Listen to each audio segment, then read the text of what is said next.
Hello officers, क्या हाल चाल है आप सभी के। आई होप कि आप सभी बढ़िया होगे और आपकी प्रिपरेशन बहुत अच्छे से चल रही होगी। एंड गाइस, एक मिनट में आपसे बात कर लेता हूँ।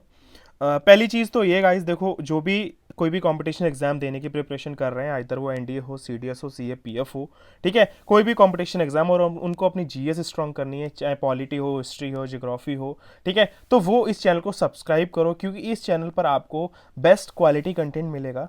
मैं आपको अश्योरिटी दे रहा हूँ कि अगर आप एक बार चेकआउट करते हो, आप एक बार वीडियो देखोगे, आपको, मैं डेफिनेटली, आपको बहुत ज़्यादा पसंद आएगा, बहुत ज़्यादा मज़ा आएगा, क्योंकि हर एक पॉइंट को, हर एक स्टोरी को, हर एक कंटेंट को बहुत स्मूथली, मतलब इस तरह से बताया गया और पढ़ाया गया है कि जो बच्चा जीरो से पढ़ना चाहता है, कि जीरो से मतलब एकदम जीरो से, बेसिक से, ठीक है, उसके लिए सबसे बेस्ट प्लेटफॉर्म है। हाँ, हालांकि जिनको लगता है कि वो बहुत ज़्यादा इंटेलिजेंट है, स्मार्ट है, तो वो अदर चैनल पर विजिट कर सकते हैं। लेकिन जो लोग जीरो से पढ़ना चाहते हैं, फ्रॉम बेसिक से, अपने बेसिक टर्म्स फैक्ट्स से स्ट्रॉन्ग करना चाहते हैं, वो इस चैनल को सब्सक्राइब कर लो। दूसरी बात ये गाइज कि मैं एनसीईआरटी पढ़ा रहा हूँ, फिलहाल एनसीईआरटी सीरीज चल रही है, राइट। तो कई बार क्या होता है, एनसीईआरटी टर्म्स को मैं बहुत ज़्यादा खींच देता हूँ, ठीक है। तो खींचने का पर्पज मेरा ये होता है कि हर बच्चे का जो आईक्यू लेवल है वो देखो सेम नहीं होता है, ठीक है।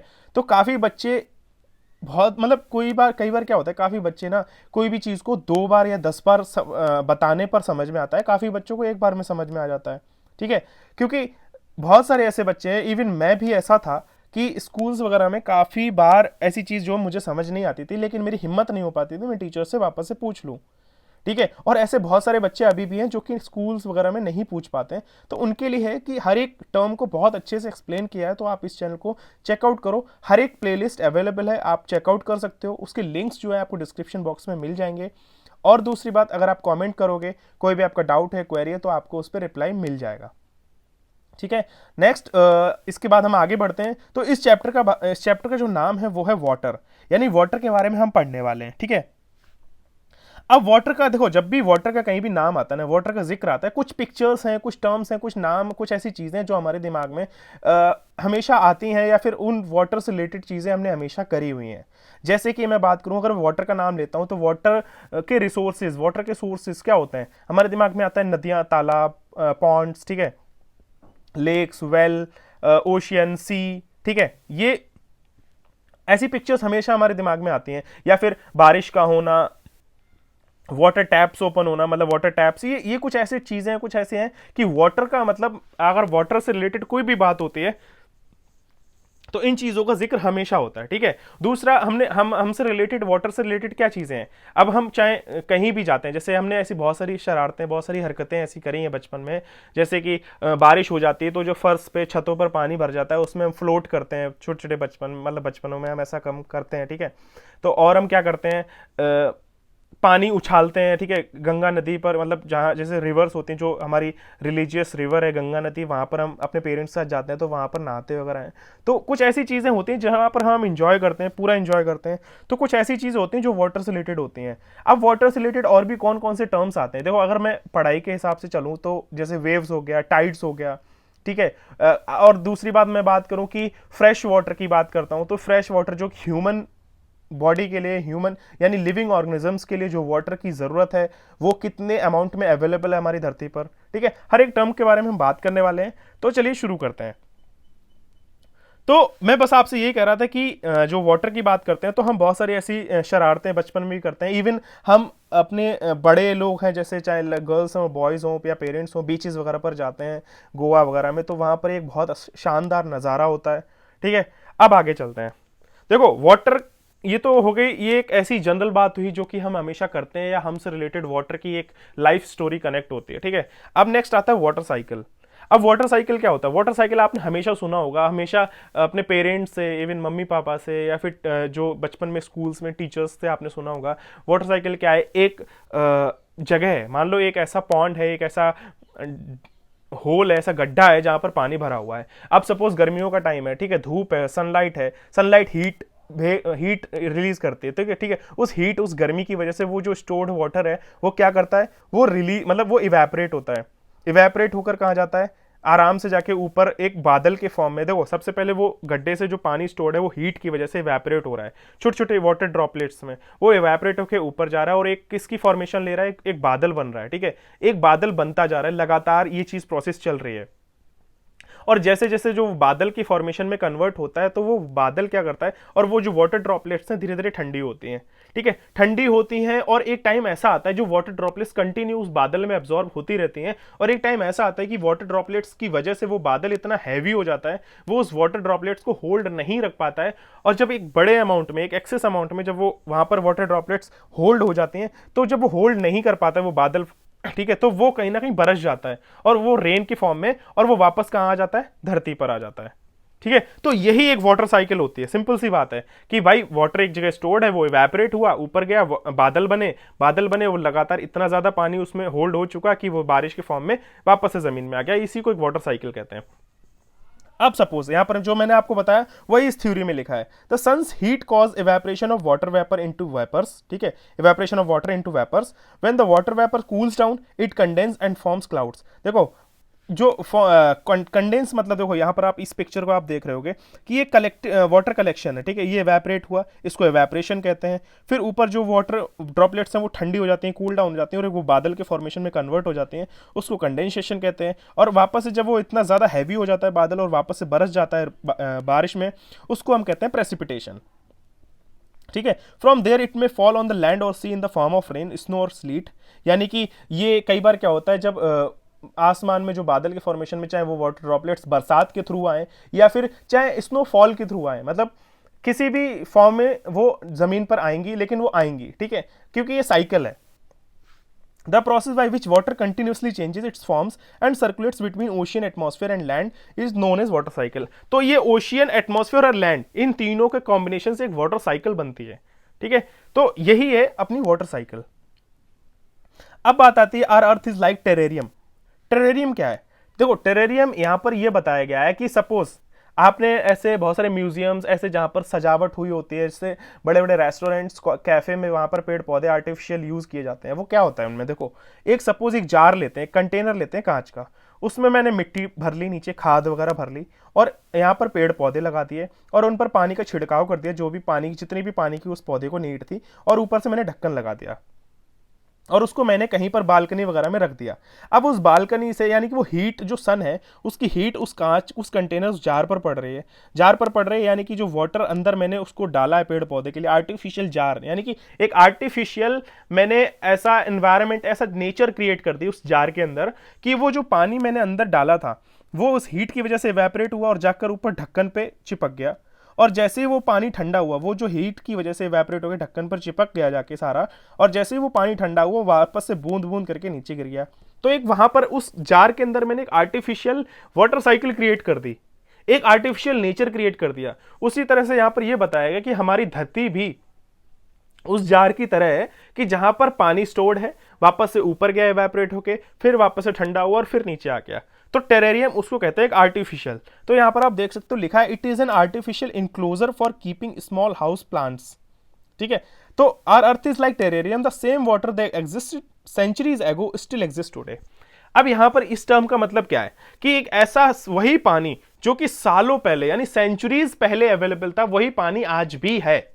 आज भी का मतलब, अब ये देखो ये जो पानी है, ये पानी कहीं, देखो वेस्ट होने का मतलब ये नहीं होता ये पानी खत्म हो रहा है, पानी खत्म नहीं हो रहा है, ठीक है। जो पानी हमेशा से धरती पर है, जितनी अमाउंट में है वो अमाउंट में अवेलेबल है।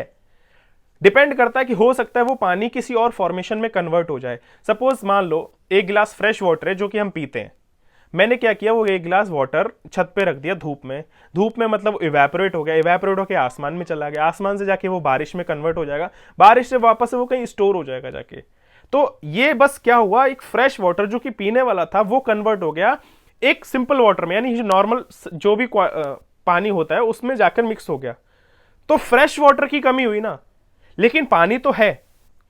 तो मतलब यहां पर देखो पानी बहुत तरह से अवेलेबल है धरती पर। जैसे मैं बात करूं धरती के अंदर, मतलब कुछ अमाउंट में पानी अवेलेबल है, आसमान में बादलों के फॉर्मेशन में है, हमारी सराउंडिंग में मॉइस्चर में पानी अवेलेबल है, ग्लेशियर्स की फॉर्म में पानी अवेलेबल है। तो ये जस्ट फॉर्मेशन, यानी कि ये कुछ टाइप्स हैं जिन टाइप्स में पानी की अवेलेबिलिटी है, लेकिन फ्रेश वाटर की जो लिमिट है, फ्रेश वाटर जो अवेलेबल है वो सबसे कम अमाउंट में। इसकी मैं आगे आपको पिक्चर दिखाऊंगा कि किस तरह से कितने अमाउंट में फ्रेश वाटर अवेलेबल है, ठीक है।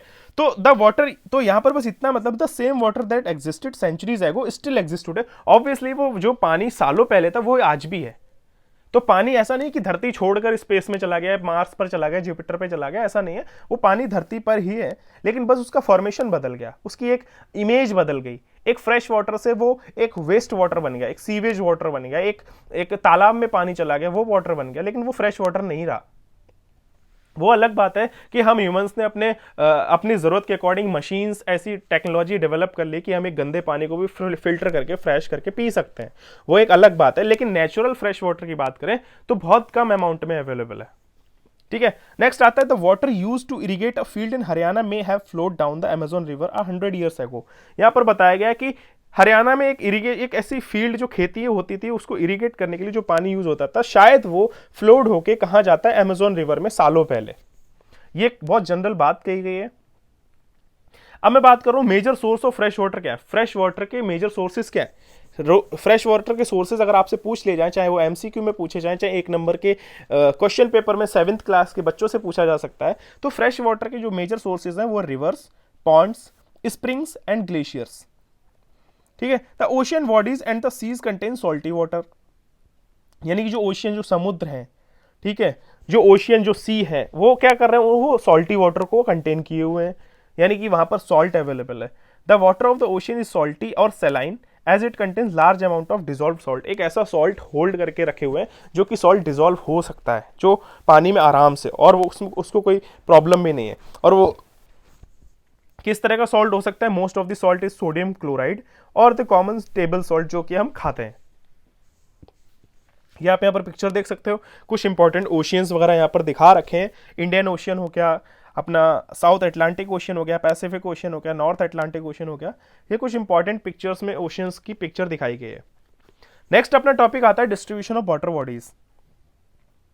वाटर बॉडीज का डिस्ट्रीब्यूशन मैंने आपको अभी भी जस्ट बताया कि वाटर बॉडीज की फॉर्मेशन है।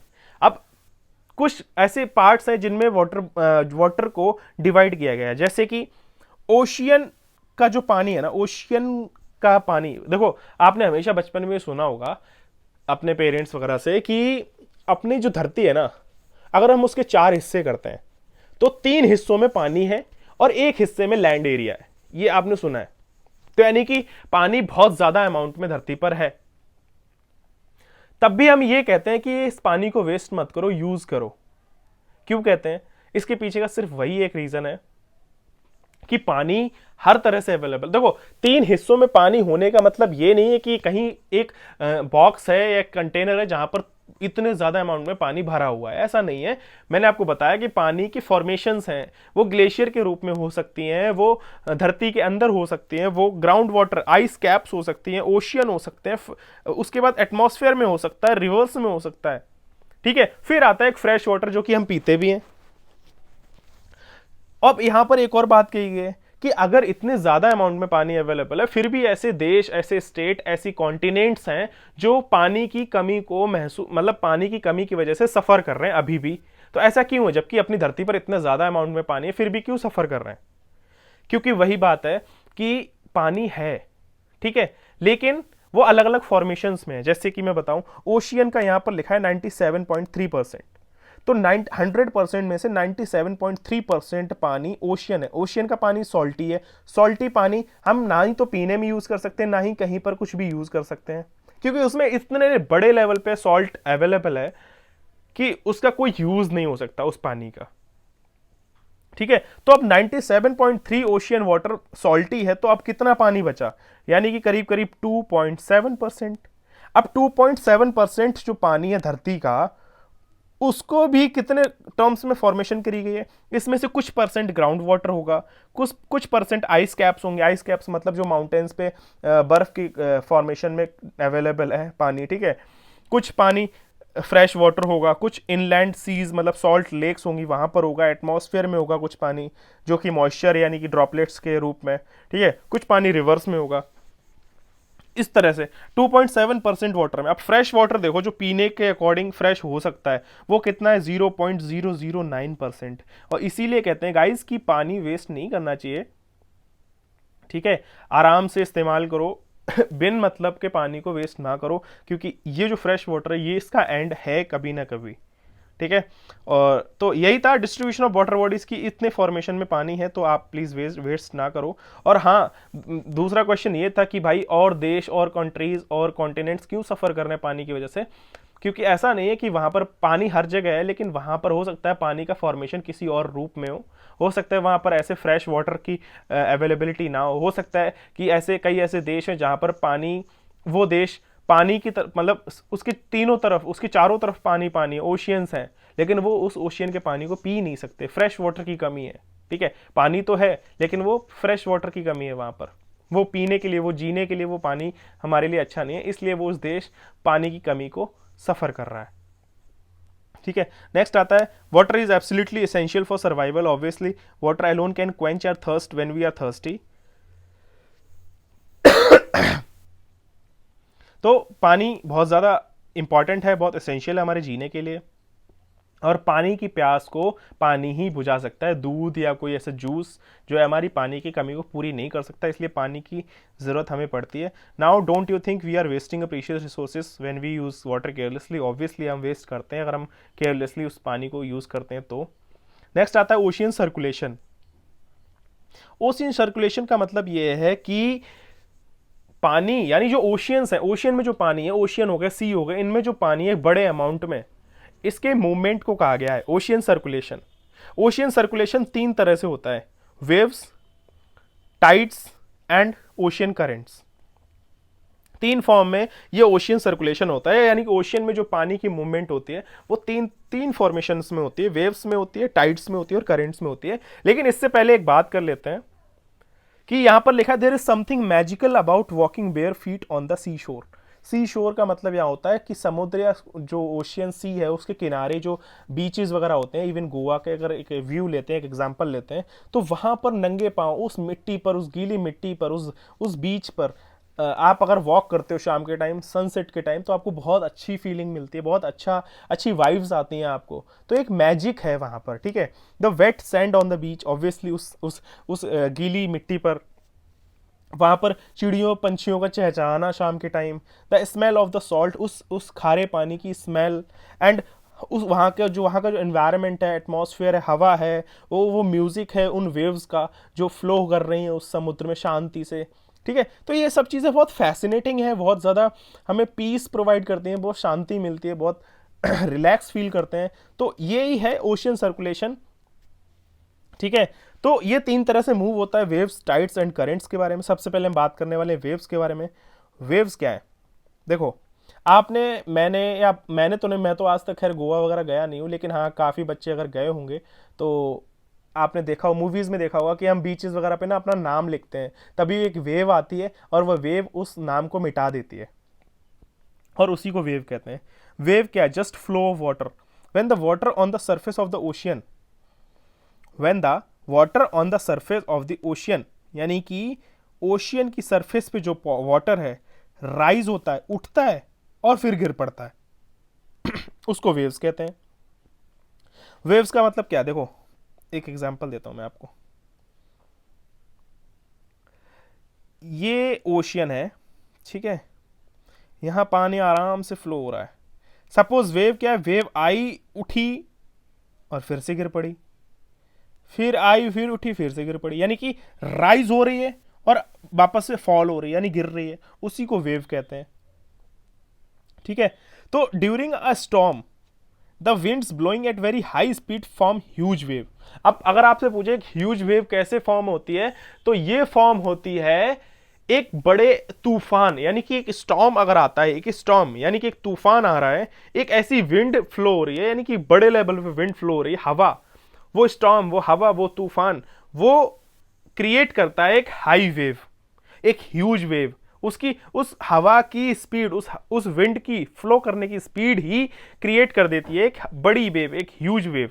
और दीज में कॉज ट्रिमेंडस डिस्ट्रक्शन, और ये वेव्स ना एक बड़े लेवल पे तबाही लेकर आ सकती हैं। तबाही किस तरह की हो सकती है? अर्थक्वेक आ सकता है, वोल्केनो आ सकता है, अंडर वाटर लैंडस्लाइड्स हो सकती हैं।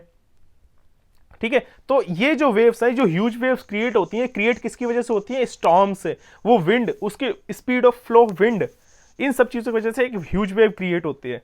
ठीक है, तो आपसे पूछे तो आप आराम से बता सकते हो ये ह्यूज वेव किस वजह से क्रिएट होती है, स्टॉर्म और स्पीड ऑफ विंड।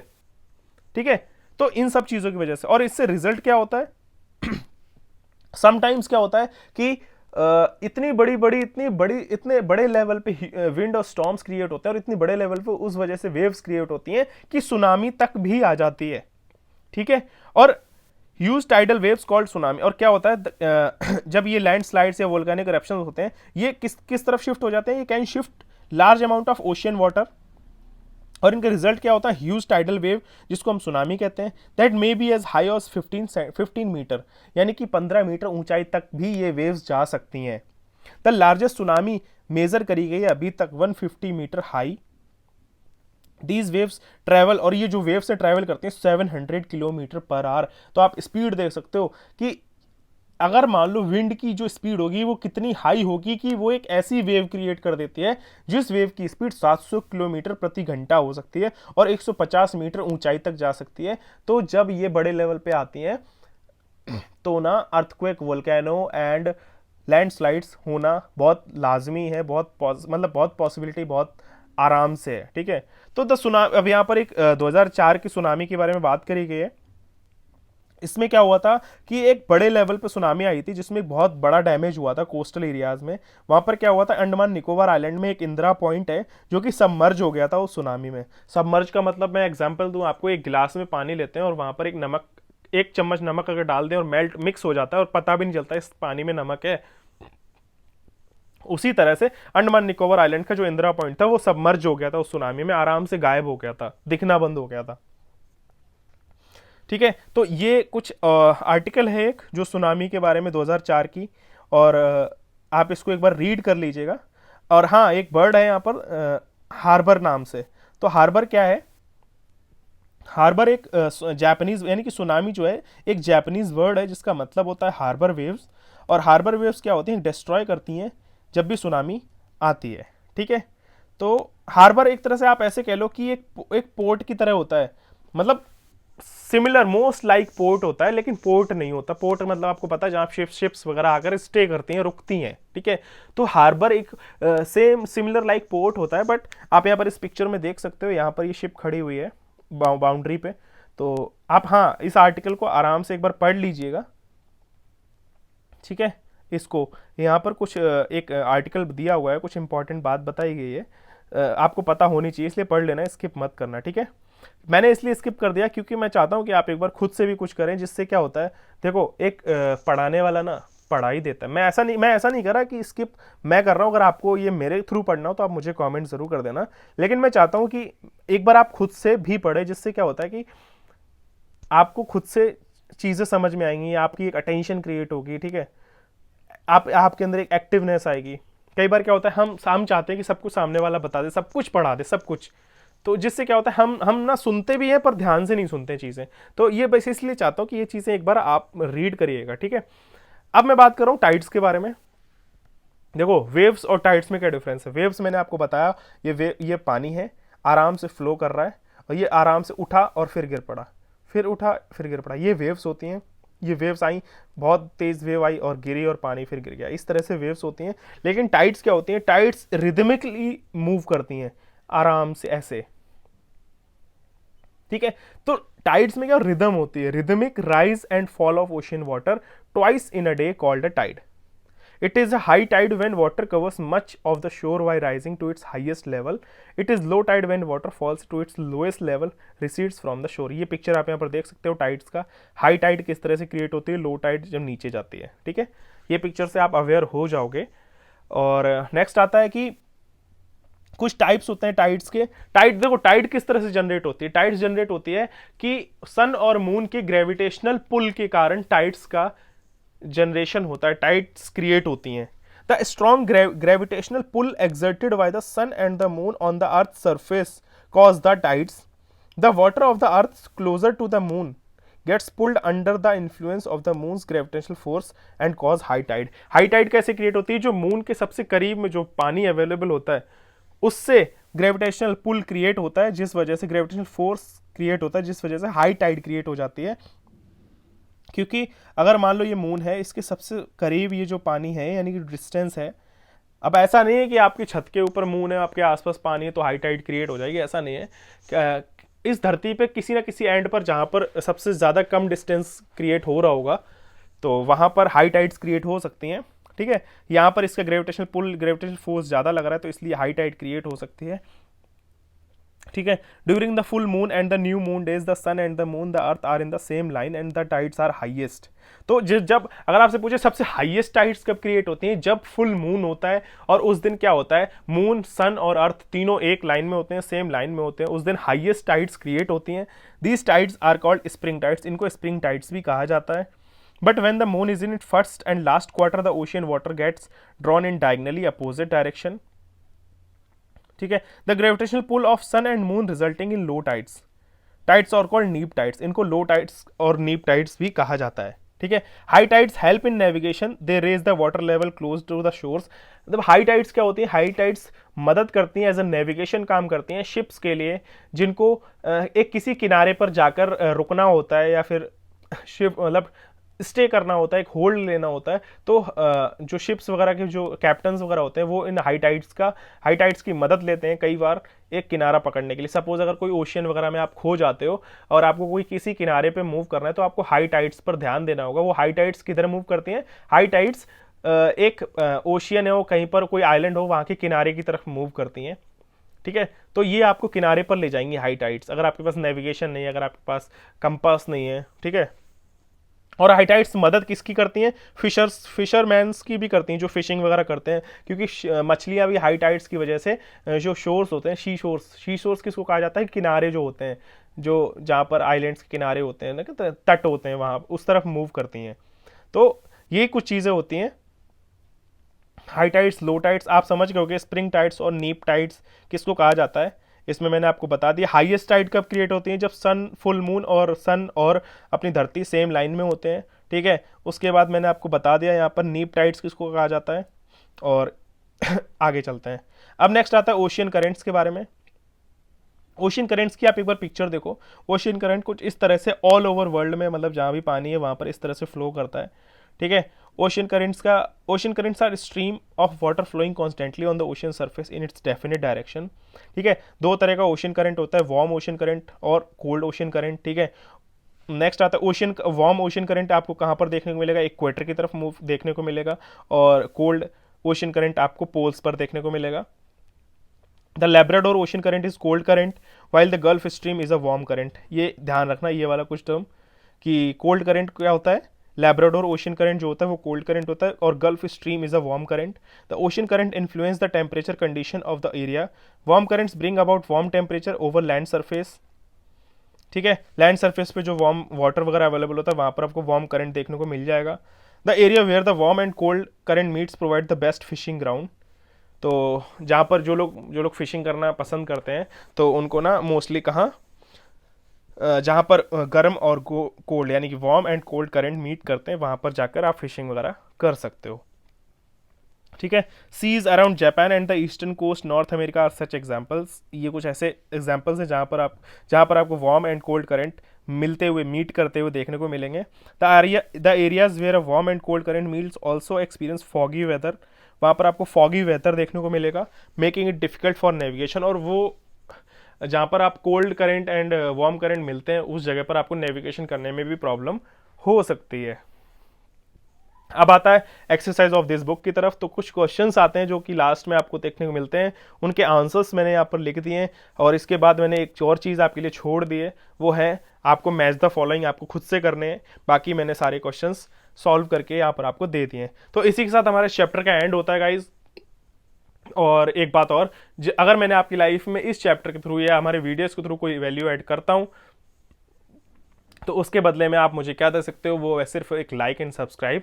तो मैं आपसे मांग नहीं रहा हूँ, मुझे पता है अगर आपको डेफिनेटली हमारी चीज़ें पसंद आएंगी तो आप खुद से सब्सक्राइब कर दोगे। तो मिलते हैं नेक्स्ट वीडियो में, तब तक के लिए जय हिंद, have a good day and bye bye.